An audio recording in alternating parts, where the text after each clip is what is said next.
Go ahead. Coach, thanks for spending a little time with us here this afternoon. Sure I thing. want to ask you in particular about Justin Fields' growth and where you think that he's taken the biggest step forward this offseason.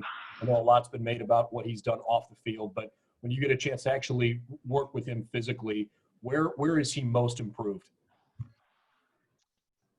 Well, again, a lot of the work we've done till recently has been, maybe not against the defense because we're trying to stay separate, as far as going against live people. So, but I know Ryan and Coach Dennis have worked hard with him just to continue to enhance and clean his fundamentals, knowledge of the game. We've done a tremendous amount of work with blitzes and trying to understand where the issues are so that he knows where his answers are when there's a route that needs to be broken off, or he needs to alert the route to be broken off, or he needs to change the protection. I think probably where he's grown the most is a year ago he came in as the quarterback, but as a new guy, I don't think he tried to force being a little bit more of a leader. Now that he's had a great year and he has some great leadership skills, I just think he's doing a really good job of being a little bit more of what you think that quarterback's going to be as a strong leader. So he's had a great all season, and it's been a weird all season, but it's been great. I apologize. I'm looking at the speaker here like I'm talking to you. See that? No problem. Thank you. It's a great speaker too. It's got like Bose sound or something. It's very nice. All right, next up is Dave Biddle from 24/7 Sports and Jared Smalley on deck. Dave, you're up. Thanks, Mike. Hi, Kevin. Thanks for doing this. I know Coach Day calls the offensive plays, but I also know you're heavily involved with everything the offense does.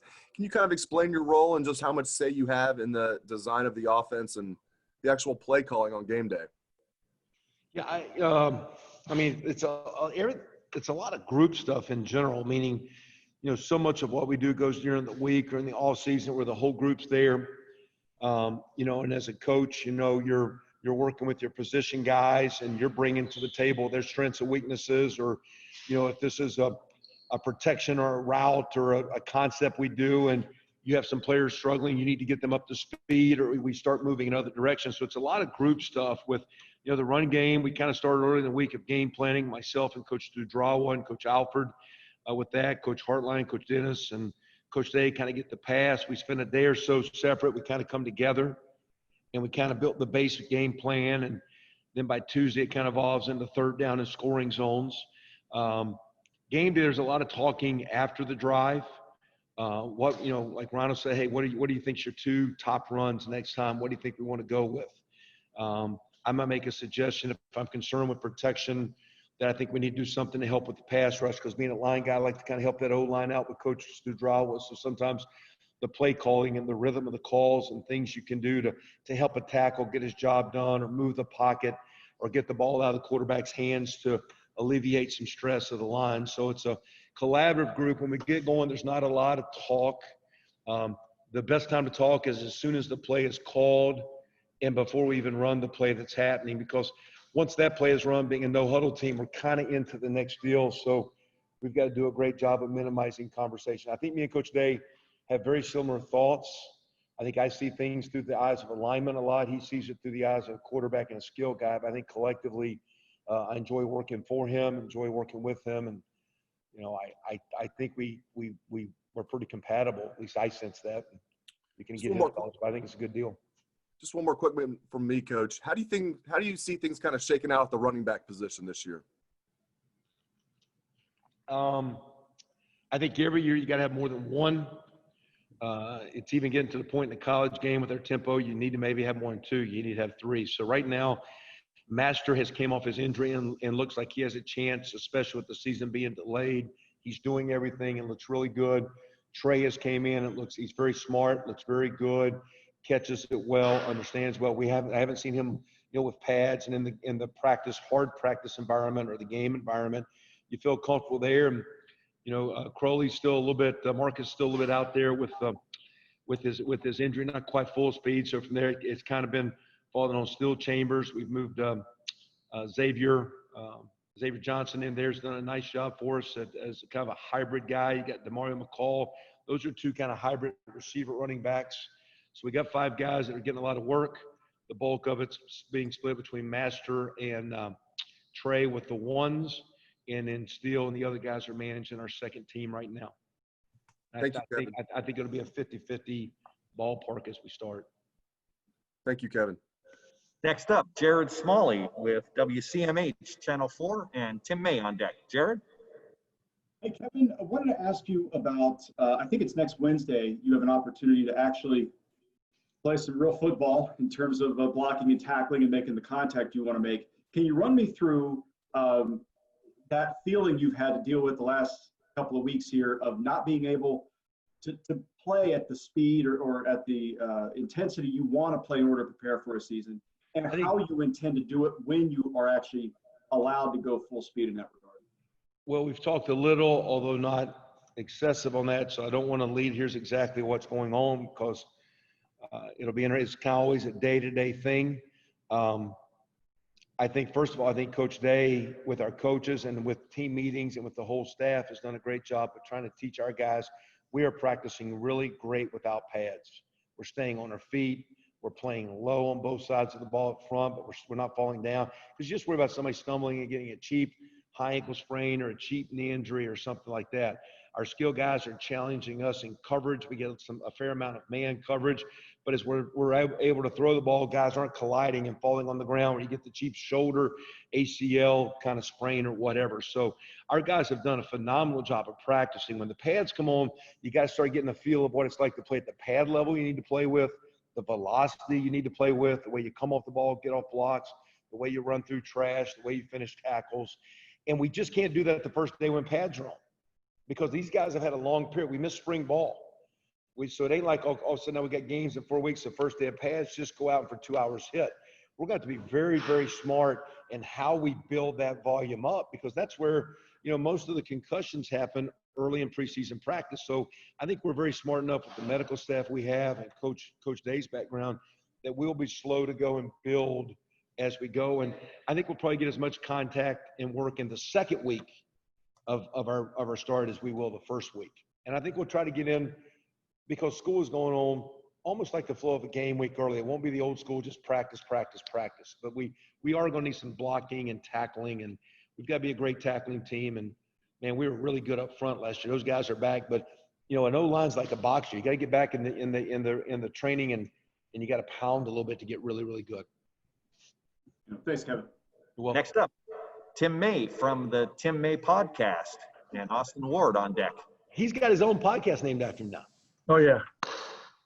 Coach, I got it. Who knew Medicare wasn't free, man? That's the way I'm looking at it. Number two, I'm also at LettermanRow.com, but I digress. Real quickly, you may have answered this at the beginning. I just got on right as you started, but what did you guys miss most from those 13 days of spring or whatever it was that you didn't get in? And from an installation standpoint, is there still a lot of work to be done in that regard? I think the way the summer has been allowed to go with us getting those activities, we probably ran more plays. We'll have a few of the tight end players going to they'll probably tell you they've ran more plays and the young guys have gotten more plays. So I think our freshmen, our young quarterbacks, receivers on offense, our young linemen have gotten more plays than they normally would have gotten in a normal preseason. I think the thing we miss, you go through spring and you have some contact and we talk about it, but you do pop the pads off. You have to restart in preseason. I think the thing we've missed is the young guys, they're really getting some of those tough days, some of those tough summer workouts. And even though they're working out, it's a little bit different when the group's not here, the team's not here. So I think, you worry about those. And I'm not talking just the high school freshmen coming. I'm talking about the kids that were redshirted last year that really need that great all season.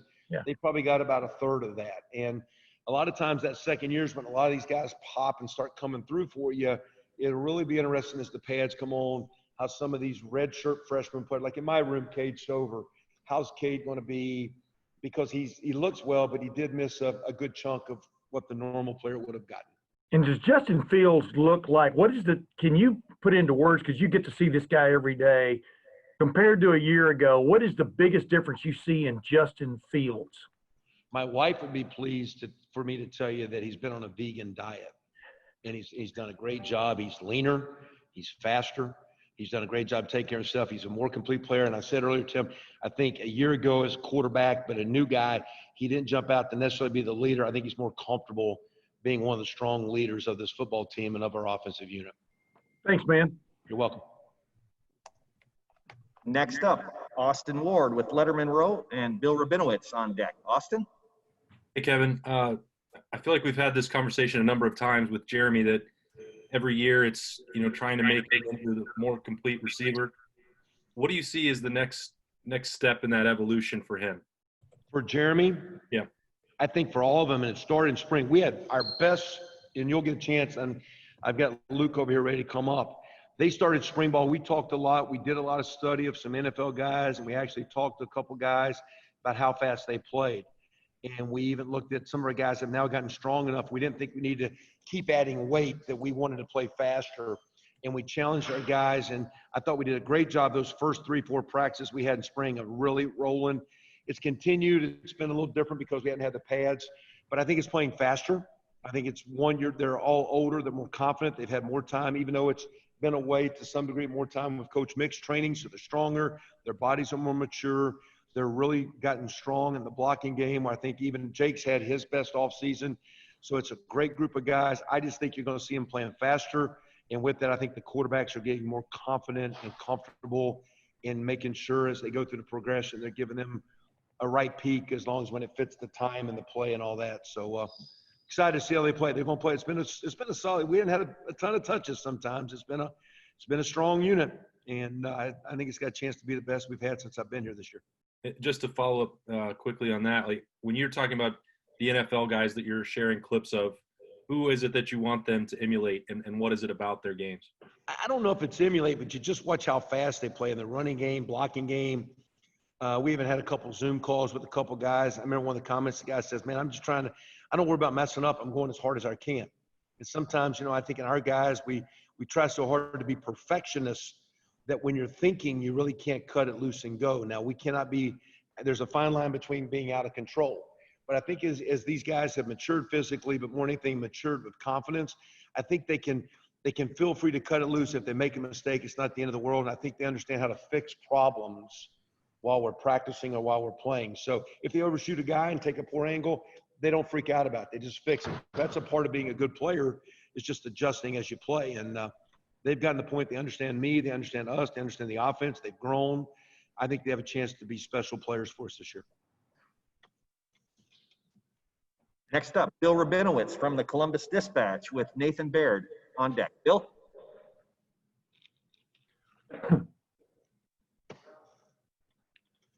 Bill, you're not coming through. It's our first Zoom technical difficulties here. Try again there, Bill. No. I see him. Yeah, he just moved and now he's back online. Yeah. Hey, Bill, go ahead and type your question and we'll get to it. And I'm going to move on right now to Nathan Baird with Cleveland.com. Hey, Kevin, you mentioned the 50-50 split with Master and Trey. I assume that goes potentially beyond just having two healthy backs for the offense. Like as someone who's, coordinating the offense, what does that give you as far as maybe their complementary skills, or how does that open things up for what you and Ryan want to do with an offense? Well, again, we don't have enough with Trey yet to say, okay, it's this or that. We're still bringing Steele and the young guys along. And when I say I would anticipate Coach Alford getting to where three guys are playing. I think when we practice right now, my players can tell you with the amount of plays we get in the tempo, we go, it's kind of nice to have two guys or three guys per group, because as practice goes, you can complement each other so that you can practice well. So it's one thing to say complement each other. Hey, this guy's a good pass blocker. This guy's a good inside runner. This guy's a good outside runner. This guy's a good route runner. In reality, you want them to be pretty good at all things. You don't want to always put a guy in and never throw him a ball. So we'll keep enhancing and develop them where they're very balanced. I think the best thing about having the depth we have at that position, the depth we have in the receiver position, the depth we have at tight end position, is as we practice, there's competition, but as we practice, they can give each other the breaks in practice. So when they practice, it is fast, it is full speed, it is game speed. That gives the quarterbacks great timing. It gives the offense a lot of confidence. And I think that's the best part about that split of stuff. It's not necessarily game reps or what the offense is going to do, because I think they allow us to pass block, run block, inside. I think we're going to run the offense of all those guys. I don't think it changes a great deal. But the best thing is it allows us to practice at an unbelievably high level at skill play with skill players. Just real quick, why is a leaner Justin Fields a good thing after this vegan diet? Well, my wife's a vegan, so I thought I'd just throw it out there and for all the veganistic people out there that are, is veganistic a word, Luke? I don't think it's a word. It is now. Okay. No, I mean, I just, here's a kid that wanted to become a great player, and part of that he knew was taking care of his body. And I think we got a lot of guys that are like that. We, Coach Mick, and that we put a phenomenal amount of resources in here into what's provided for our guys. And it's one thing to have training table, a lot of food, but it's the type of food. It's teaching guys how to eat. He made a commitment because he wanted to be a little bit leaner, wanted to take care of himself even better, wanted to be faster. He just made a commitment to a style of diet. Not that that's the perfect diet. It was the one he wanted. And what's neat is that our nutrition people here were also able to complement where every day, even within our, we might have steaks and chicken or whatever going on in the meal, he has a meal set for him that we're able to provide, which I think is pretty cool. And we have a couple kids that are actually doing that. It's the style that they want to eat. And I think that's awesome. I think he just needs to be leaner, take care of himself, and be stronger and faster. And he looks that way. He's a stronger and faster player. Thanks. Hey, Bill, go ahead. You want to try again? See if your mute is off. Yeah, no, it's not working. I'll go ahead and ask you Bill's question. You mentioned on the radio show yesterday about OSU having the most overall individual talent you can remember. Is that since you've been at Ohio State or anywhere you've been in your career? And then also, could you elaborate on the challenge of getting that individual talent meshed in the midst of limitations caused by the pandemic? Yeah, it's a great question. Individually, there was a couple of those teams in my time at Oklahoma that were extremely high talented teams, and these guys prior to playing. But to me, as a team and as a player, it's at the end of the season when you look back, you can say you're that kind of team, and that's where I think collectively it all comes in.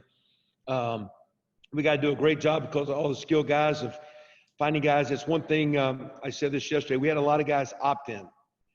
The key is guys need to make sure we keep buying in, because I think that's the key, buying into what it takes to play as a group. That offensive line pounding it up front, and those backs getting the yards, but they're getting yards because we showed a great clip yesterday of a receiver coming off full speed looking like a route, and here comes one of our fast running backs right behind him on a running play. Then we showed a clip of a guy on a perimeter pass where a wide receiver had to make a critical block. Then all of a sudden we take a great shot, and Garrett Wilson makes a tremendous catch on a deep ball that everyone would see, but nobody saw the tight end tackle on the tailback do a great job of picking up a twist and a blitz. And so we're trying to convince the guys, again, as you keep saying, if we can play as a group, collectively, you can always get more than you will individually. Now that's hard.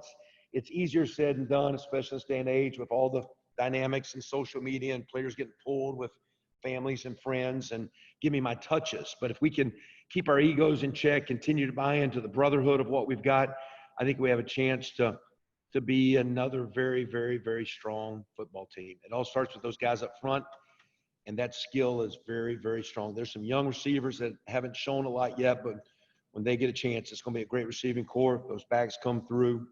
I think the tight ends are very, very undervalued by a lot of people. It's a great group. It's a tremendous, talented football team.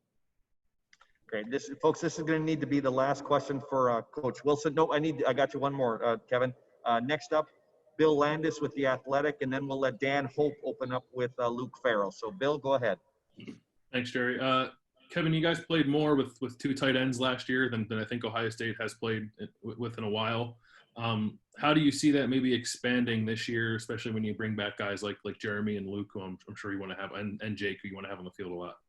Yeah, the tough deal is with the receiving core, the way Jameson's come on, and some of the young freshmen like Jackson and Julian and G and those guys, we're taking out a really good player. So I think it just gets in the flow of the game. I think these tight ends can flex out if we need to. They're very, very strong. Jeremy and Luke and Jake have all gotten to where they're so fundamentally stout and strong. They're quality in the line of scrimmage, so they can do a nice job blocking for us.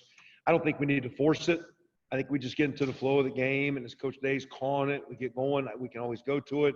We can flex those. If we can flex them out, we can go big. And if we put those receivers out there, it's about as collectively fast and athletic a group of receivers I've ever been around. So as a tight end coach, I like those tight ends playing, and I don't like it when those fast guys come off. So maybe if we can sneak a Canadian game in and get a couple 12 guys, it'd be okay too, because we could probably play that way. But